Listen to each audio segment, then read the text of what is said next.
A mother's quiet courage, a meditation on Moses' birth.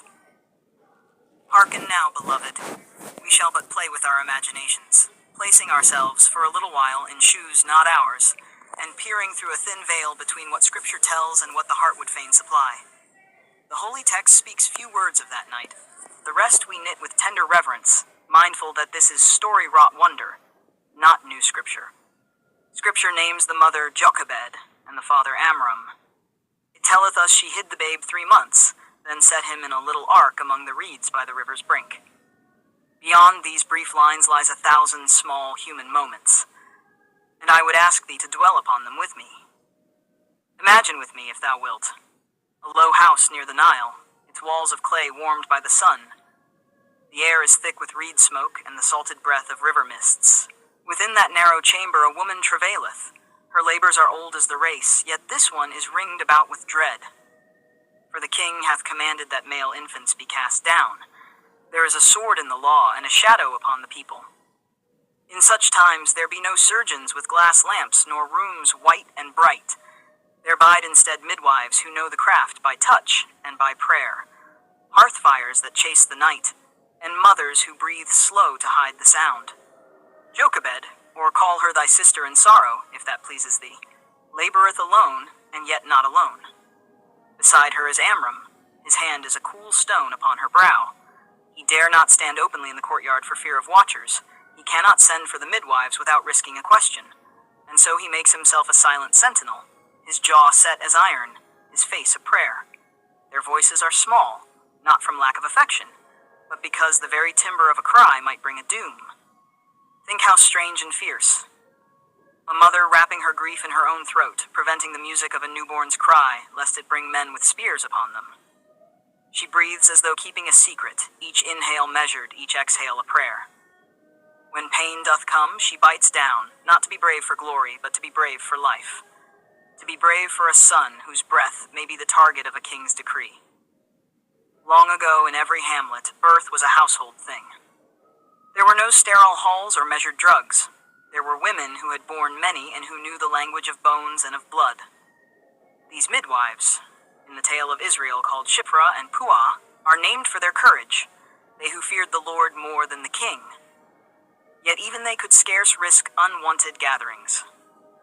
Thus it might be that Jochebed took counsel with but 1 or 2, the shadows of friends, the whisper of hands that knew where to press and how to ease. They covered the panes, they kept lamps low, they fashioned sound as one hides a light beneath a bowl. Outside, the night was a thing of watchful eyes. A mother peereth toward the door as if it were the mouth of a cave from which a lion might spring. At times she riseth and standeth by the window, the little slit that looketh out upon the river, and there she numbereth the stars as if they were soldiers. Each creak without the house is a question. Each tread upon the courtyard stones could be the end of all dreams. How many mothers through the ages have lived thus? A bright love folded inward, a vigilance that is both prayer and armor. And yet, in the very hush, love blazeth all the more. For in this silence is a fierceness. A mother's hands that soothe without sound are hands that know the world shall not command the heart. Those hands wrap linen about a small and slippery life.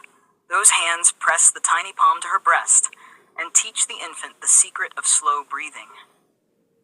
She singeth in a whisper, not with voice that draws attention, but with cadence of lullaby learnt at her mother's knee. The words are simple, names of God, names of river, names of home, and they are the first kingdom this child shall know. Consider, too, the cunning of love. When the babe cannot lie safely upon the bed, when fear is like a net across the doorway, what cunning doth a mother devise? She fashioneth a little ark of reeds and pitch, a cradle for the Nile. She place him where the river's reeds might hide him. She createth an ocean of concealment with the very thing the land affordeth. And the sister, brave Miriam, doth stand aside, keeping watch. All of this is not merely act, but sacrament, small hands, great trust, an art of hiding that is itself a kind of worship. Mark the deep moral. Love maketh a mother to do what laws dare not soften. Where decree would take a life, love beginneth a subterfuge. Where terror would break a people, love conspireth with hope. Such courage be not violence, but mercy. It is a quiet rebellion against a world that would deny the small and the helpless. The heart that will not cry in the open becomes in secret the loudest thunder of the ages. We stand then at the river's edge in spirit. We see the babe set in the bulrushes, the mother's hand lingering a moment upon the little head, the tears that she hath kept hidden now falling for the first time upon the babe's brow. She cannot be certain of deliverance, yet she riseth and walketh away with faith like a garment upon her shoulders. It is at once the saddest and the most splendid of human dramas, to give up that which thou lovest most, trusting God, trusting cunning, trusting the kindness of a heart that will dare to rescue. Now, dear friend, let this story be to thee a candle for thy own darkness. Let it teach thee quiet bravery, to stand in the watch, to hide a hope, to bear a fear so that another may live. Let it remind thee of the depth of a mother's love, a love that is silence and stratagem, a love that is prayerful and practical both. If this tale hath touched thee, remember those mothers, named and unnamed, who kept their children in the face of peril. And if thou lovest thy mother, if her hands have been thy ark, and her voice thy hush and thy hymn, then show it plainly. If you love your mom, please like and subscribe.